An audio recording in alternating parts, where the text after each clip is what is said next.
And I'm sick of y'all saying 2026 about to be the new 2016. 2026 about to be the new 2026. You can never progress to the future if you still dwelling on the past. Amen? Happy New Year. Action. Hello everyone, welcome to my channel, welcome back to my channel. My name is Maya and I'm so happy you were here. Welcome if you're new around here. I post vlogs, series, get ready with me, and a little bit of everything in between. So if you're inside, of course, like, comment, subscribe, follow me on social media, because sometimes I even post what I'm about to film or what I'm about to upload on my social media. So if you don't like surprises, then follow, subscribe, say hey, hi, hello. How you doing? What's the tea, diva? Never realized how long my intro was, but I'm 30 seconds in and I feel like SpongeBob. Today's video, we are going to be talking about 2016, the year that everybody loves, the year that you had to be there. And honestly, as someone who was there, it was rare.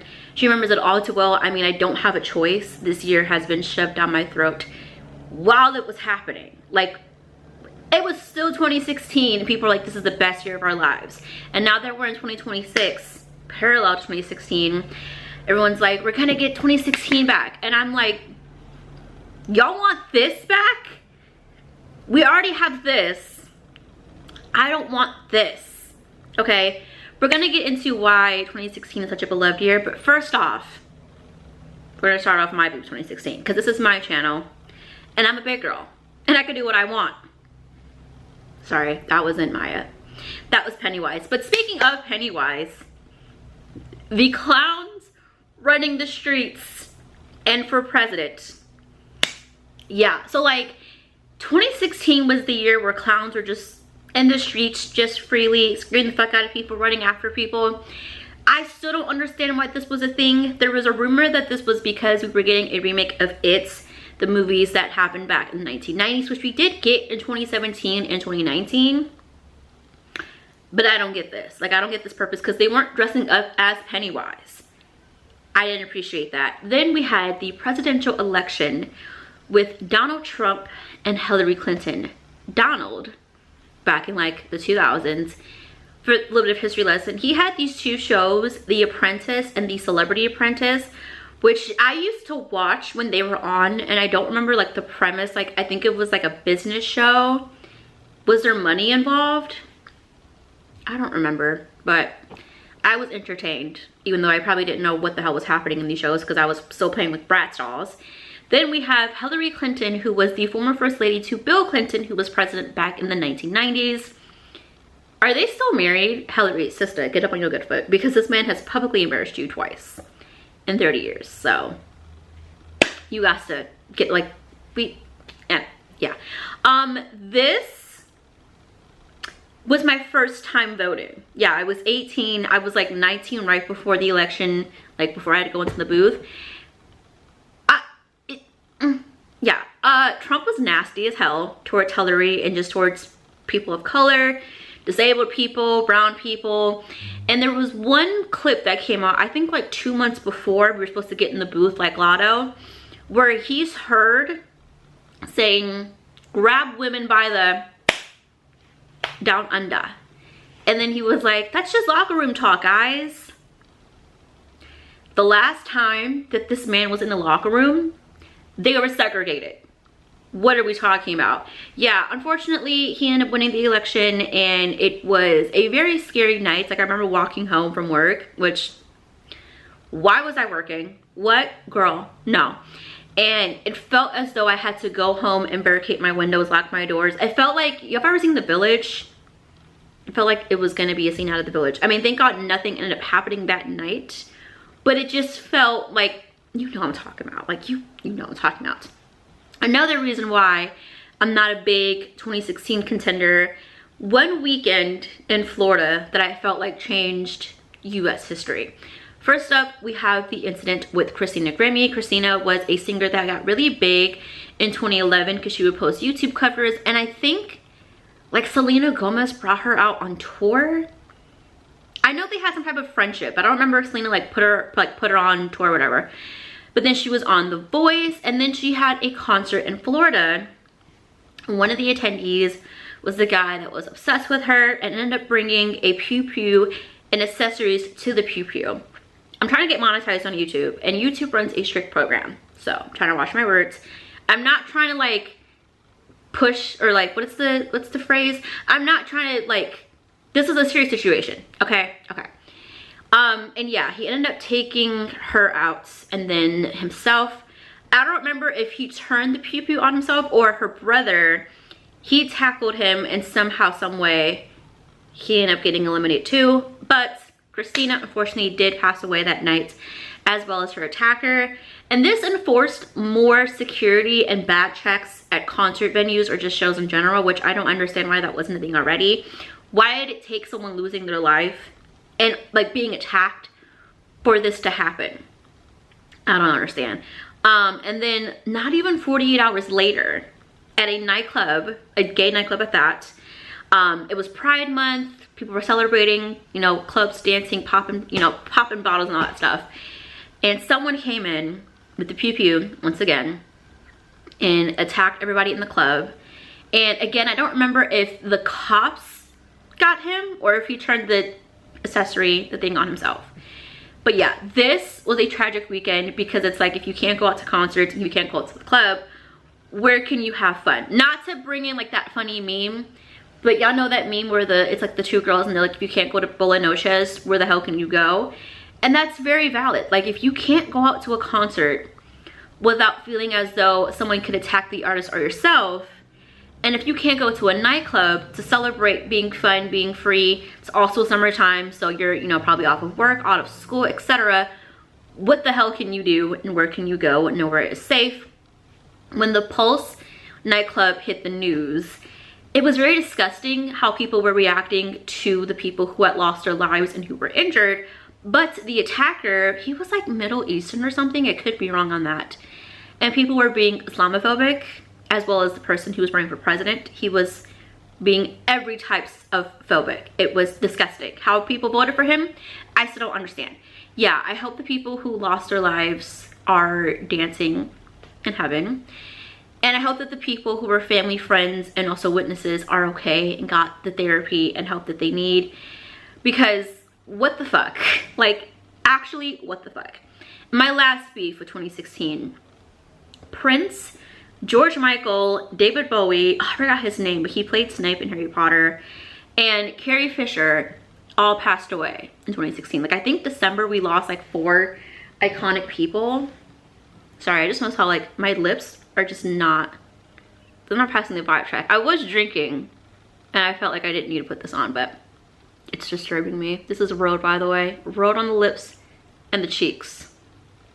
Get into it. Links will be down below. Also, know your rights. That will also be linked down below. Okay, now let's get into why people love 2016 so much. I feel like when people talk about 2016, the top thing is the music. We did have good music. I'll give y'all that. But 2017, 2015, they're right there. But we had albums by Drake, Views, Anti by Rihanna, which as of the time of me recording and filming this video is her last album. Rihanna, please find your way back home. We're begging you. Dangerous Woman by Ariana Grande, 727 by Fifth Harmony, Lemonade by Beyonce, Starboy by The Weeknd, and The Life of Pablo by Kanye West. Or is it Ye, Yeezy? I'm just gonna call him Mr. West because I don't even know what he's doing these days, and honestly, life has been fine without knowing that. Now, this album caused controversy because on a song called Famous, this man goes, let me move my bang, child. Me and Taylor might still have sex. Why? I made that bitch famous. Obviously, referencing the 2009 situation where Taylor Swift had won, what is it, like best music video over Beyonce, and Kanye interrupted, right? And years later, him and Taylor ended up being friends. So much so that he called her to say, I'm putting this in.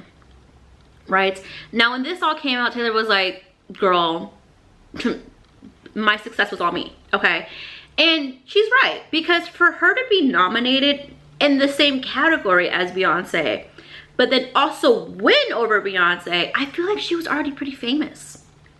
You know what I mean? Like, she was also in Hannah Montana the movie, so she already had her baddie chain. What the hell was Kanye talking about?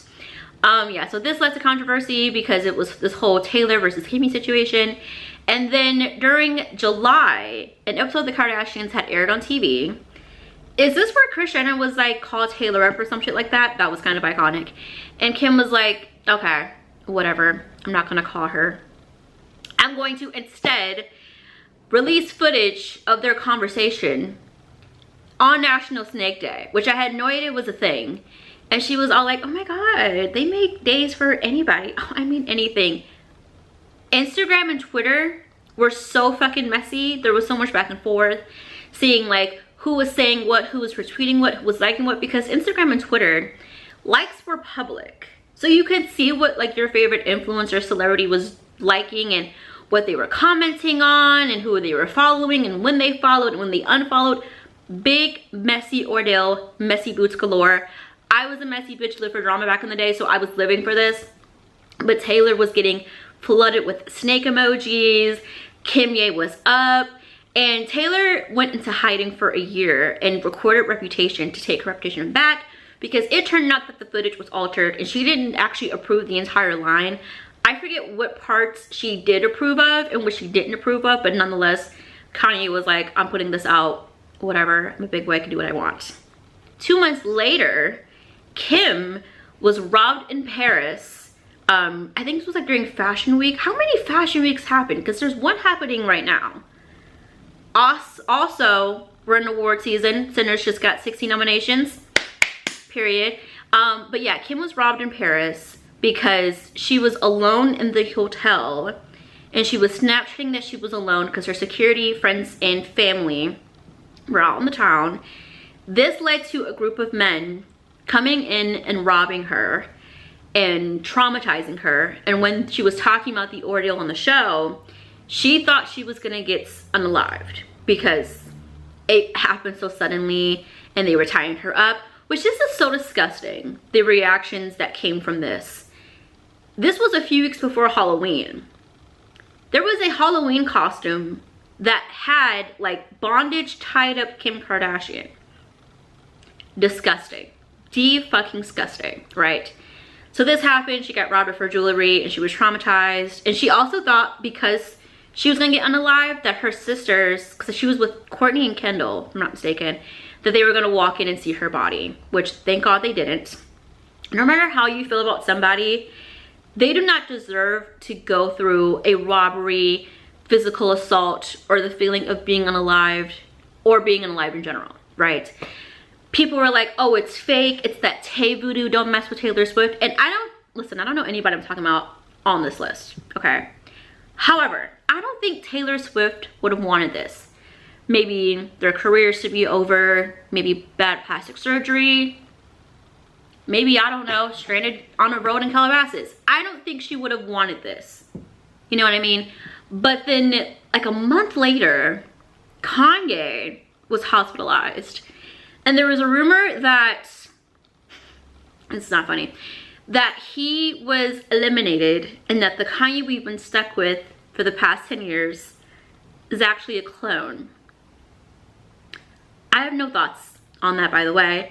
But speaking of rumors, there was a rumor that Kylie, Miss Kylie Jenner, of course, was a singer because she had Kylie Cosmetics. This is like a few months after it initially launched. She had a campaign that used a song called 3 Strikes by this group called Terry Jr., who were very unknown at the time. So people were like, how did she find them?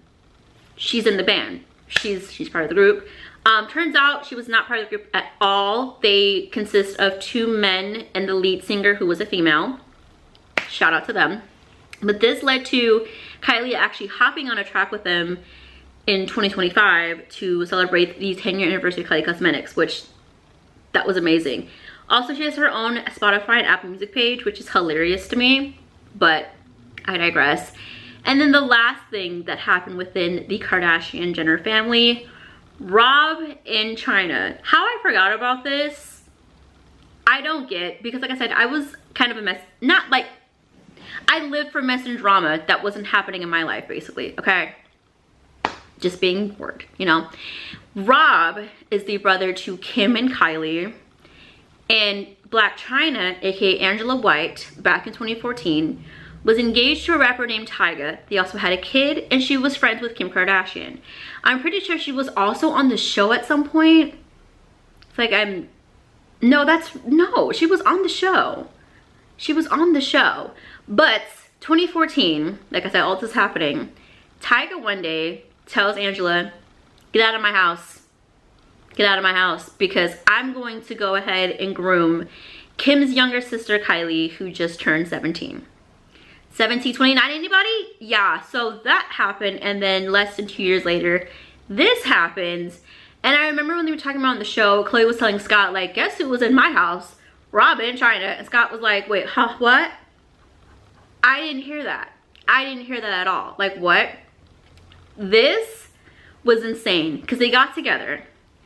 Then they got engaged. Then they got pregnant. Then they broke up. Oh, no, wait. Rewind back. Got pregnant, got a show, broke up. There was I remember there being a restraining order, and then the show got canceled, and then they had the kid. All within the year. All within 2016, right? So yeah, their kid is about to turn 10, which is crazy because they really did a lot in less than 12 months. I don't remember exactly when they got together, but yeah. The show was canceled after one season because, again, there was a restraining order. And like a few years later, Angela ended up suing Chris and two of the sisters because she thought they were the reason why the show got canceled, when that wasn't really it. Like I said, they did break up and there was a restraining order against, I forgot who did who. But the breakup was messy. The breakup was messy. It really did feel like this should have just been an email or a private conversation between lawyers.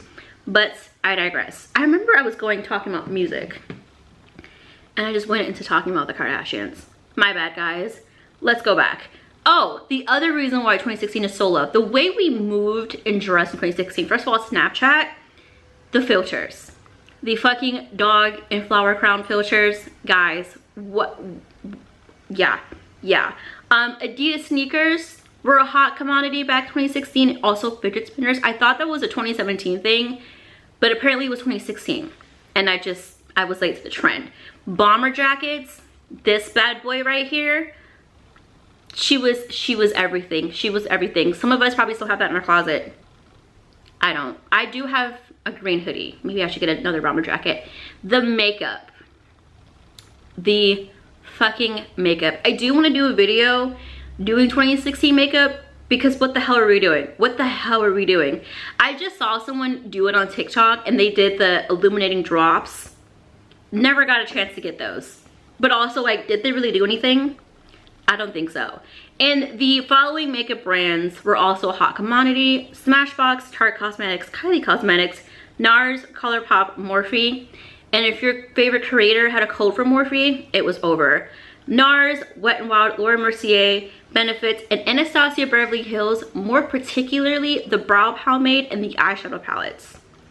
Which, honestly, those eyeshadow palettes, they were it. They were fucking it. And Morphe eyeshadow palettes, oh my god. I've not had one in years, but the Madison Beer one, please come back. The kids miss you. I am the kid that misses the Madison Beer Morphe palette. Now, going back to Instagram messiness, Selena Gomez and Justin Bieber. Wow, these two kids, they were like 20 years old when this was happening. They were still very on and off in 2016, and when they were off, Justin was dating Hailey Bieber, who of course he eventually married back in 2019? 2019, yeah. Speaking of, Road, hello, love you so much. And Sophia Richie, who also got married. They're all married now, period. We all grew up and got therapy, love that. And when he started dating Sophia, he posted her on Instagram and was trying to tell his fans, hey guys, don't bully my girlfriend. Because this is something that I see with a lot of fan bases, particularly male fan bases, like The Weeknd and how people treat his girlfriend. Is it semi or semi? But they're like counting down the days until they break up, which is like, you don't know these people, you don't know how the relationship works, you don't know their dynamic. Please stop being so parasocial. But then Selena was like, the don't post your girlfriend, the concept of not wishing your girlfriend hate upon your fans, but also posting her and like antagonizing them. Because back in like 2011, when Jelena was like a thing, like for the first time, like when people found out that they were a thing, Selena was getting so much hate for essentially no reason, just dating a pop star. And like Haley is still dealing with this to this day. But so I remember like her Facebook or Twitter got hacked. It's never that deep. Especially since they didn't even like end up together in the first place. Like it's never that deep. And then Justin was like, was it that she used him for fame or something like that? And then she was like, you cheated on me. This should have been a DM. This should not have been so public for fans to see and spread around. And there was also one point where, like I said on Instagram, you could see what your favorite celebrities were liking and commenting on. There was one clip of Wizards of Waverly Place that someone had posted on Instagram where Selena's character Alex is talking to her brother Justin, and she's like, you need to get over your 25-minute girlfriend. Ow, that was insane. What's even more insane is that they were both on tour. Selena and Justin were on tour. Justin was on the Believe tour, and this caused controversy because he canceled the meet and greet part like midway through because another trend 2016, everybody was fucking exhausted. And people were like, this is so rude, da da da da, because you have to remember that Justin's fans back in 2016 and probably to this day are still very young, hustling and bustling. Like they're not making as much money as he is. That man is rich, very well off. And it's probably their parents that are buying not only the concert tickets, but the meet and greet tickets. So now they're trying to figure out how to get the money back. And then Selena was on the Revival tour, and she canceled the tour midway through because she was exhausted from her lupus diagnosis that happened back in 2014. And I didn't know this back then, but ever since she's come out publicly and been like, I have lupus, whatever, it stays with you for the rest of your life. Like you can manage it, you can do all this stuff, but it doesn't go away. So I hope she's okay. Then we have Harambe. Listen. I still don't understand what happened with Harambe, but this was a gorilla somewhere in Cincinnati. I feel like that's right. Chilling in his little enclosure, you know, eating grass or whatever gorillas eat. And this little kid ended up falling in, and somehow, some way, this led to Harambe getting eliminated, and everybody felt bad for this gorilla. So much so that when we were in the booth voting for the president of the United States, the person to run the country, people wrote in Harambe. This was such a loved animal that people were like, yeah, we're not gonna vote for these two candidates. We're gonna vote for the unalived gorilla. Now listen, I get it. Hillary and Trump have both said some questionable things in the past, but nothing, and I mean nothing, can ever trump, yeah. You gotta vote for lesser two evils, okay? Like and people were talking about this back when Trump and Kamala were running because both of them didn't give a fuck about Palestine. But again, you kind of have to vote for lesser two evils. When you write in someone, plot twist, it doesn't actually count or do anything. You're just wasting your time, and don't do that shit again. Don't do that shit again, because we have the midterm elections coming up soon and another election in 2 years. Hurry up, 2028. But yeah, that was Harambe. I don't know where the kid is now. Probably in witness protection program because I feel like he was getting harassed. How old was he? I don't even remember. Pokemon Go was a game that launched on iPhones, and everyone was on a mission to catch them all. Did anyone ever end up catching them all? I'm curious. Are we gonna bring that back in 2026? Is that gonna make a revival? Catch Me Outside, aka Danielle Bergoli. I forgot that this was in 2016. Danielle was on Dr. Phil. I don't know if her segment aired in 2016 or if it went viral in 2016, but nonetheless, she was a girl on Dr. Phil because her mom was like, my kid is just uncontrollable. She's stealing cars. She's doing all this mess, right?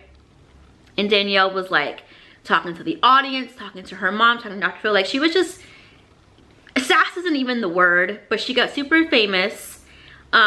She's still pretty famous to this day, even having that viral beef with Alabama Barker last year, which I can't believe that was an actual thing. What was 2025? Babe, I don't know. But yeah, that was 2016. Danielle Bergoli. Yep. Stranger Things also aired for the first time. It was a Netflix original show. And it was also the last time that I watched Stranger Things. I'm so sorry. It is a good show. Oh, I heard the editing was trash. But yeah, basically it followed these kids set in the 80s, and one of them goes missing and they're all riding bicycles. I know it's not the actual plot. That's just from what I remember. Oh, and Barb.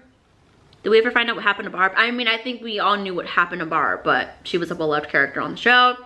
Also, the mannequin challenge was a challenge where you stand as a mannequin for about 30 seconds as Black Beatles by Ray Sherman plays in the background.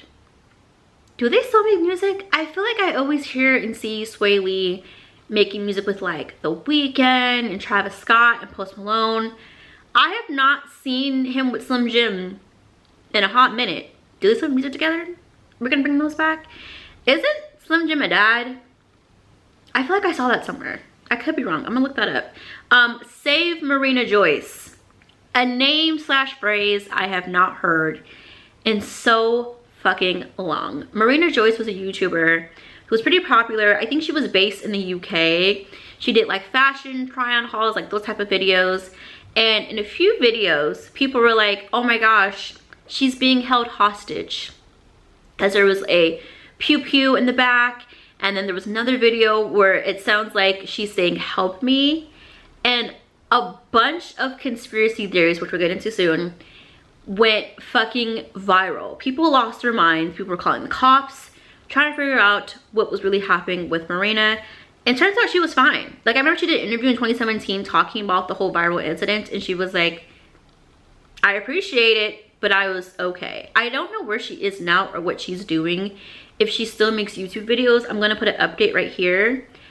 But that was insane. I mean, I'm glad people were trying to help her out. I really hope that we are helping out our neighbors and the people around us as much as we did this random person in the UK. Next up, Zayn Malik debuted Pillow Talk as well as his first album, Mind of Mine. This, of course, came a year after he left One Direction. And this album, he ate. It has not aged at fucking all.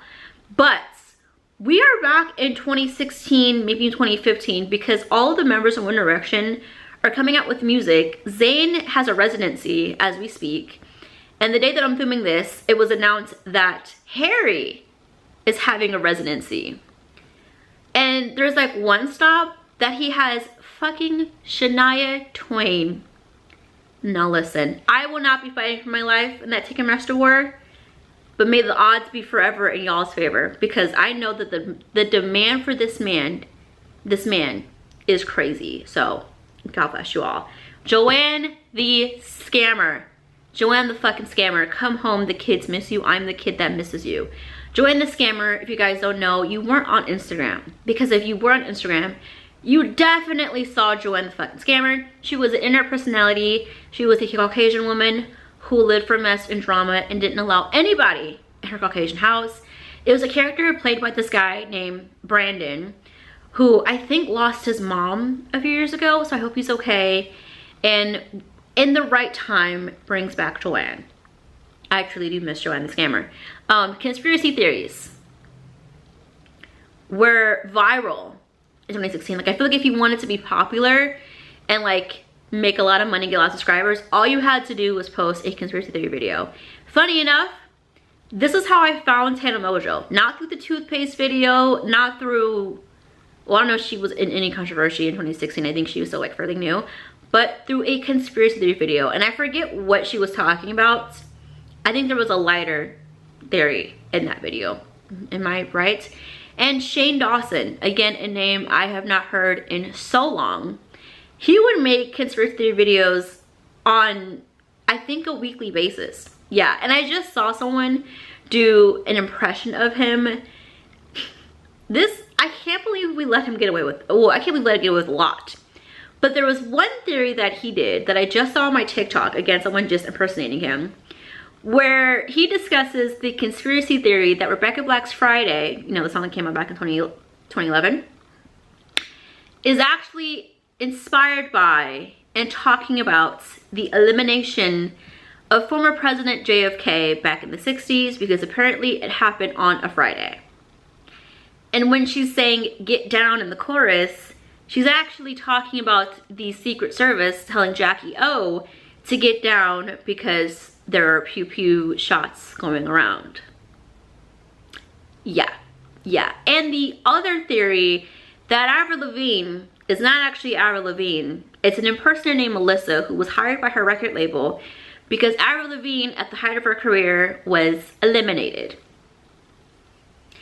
And you know what's so funny? Avril was asked about this theory on Call Her Daddy like a year or two ago, and she was like, yeah, I heard about that one. The only, like, I lost my train of thought. The only reason why people think this is a thing is because Avril, her face changed. She was like, what, 19 when she blew up, and now she's 30. Of course her face changed, babe. What are we talking about? What are we talking about? And the last main pop culture event I'm going to talk about is the divorce between Brad Pitt and Angelina Jolie, the last history lesson of this video. Brad Pitt, back in the 1990s/early 2000s, was married to another actress named Jennifer Aniston, but then he got the role in this movie called Mr. and Mrs. Smith, co-starring Angelina Jolie, of course, the most beautiful, talented mother actress of previous generations, my generation. That's OG mother right there. They were playing this couple that were like CIA agents, and then they had such great chemistry that Brad went home, divorced Jennifer, and then got with Angelina. They had a bunch of kids, biologically adopted, got married. Then in 2016, they got divorced. And as the years have gone on, it has been revealed that Brad Pitt is abusive and his kids hate him, have even dropped Pitt from the last name. And yet, he's still booked and busy. Now, I'm not saying that like he's a bad actor, like, you know, whatever. I just think we need to, you know, the North remembers, you know what I mean? And the way that y'all treat male and female celebrities is insane. Like Brad Pitt, like I said, his kids fucking hate him. They don't have Pitt in his name. All this stuff has happened, and yet he's still getting booked and busy. People still praise and love him. He gets to have big billboards on Sunset Boulevard. But Ariana Grande is allegedly a homewrecker, and people were trying to get Ulta to take down her makeup and perfume lines. Oh, okay. Okay, little tidbits I forgot to talk about. The tour between Drake and Future. Stop fighting. Remember your roots. Y'all are brothers. Okay? Please stop this mess, okay? We miss y'all. Nick and Demi were on tour as well. That was fun. Pretty sure Fifth Harmony was on tour too, and then Camila left at the end of 2016, and that was insane because she left through her reps. Messy boots. I'm not trying to remember what else happened in 2016. Didn't like Birds in the Trap Sing Midnight come out in 2016, or was that 2017? I think that was 2016. But yeah, that is the end of this look back at 2016. If I forgot your favorite moment in 2016, please let me know down below. And please live in the present. Stop trying to revive this year. Live in the future, live in the now. I will see you guys next time, but until then, stay strong, stay safe, YOLO, mwah. Drink your water, spray your sunscreen, and again, live in the present times.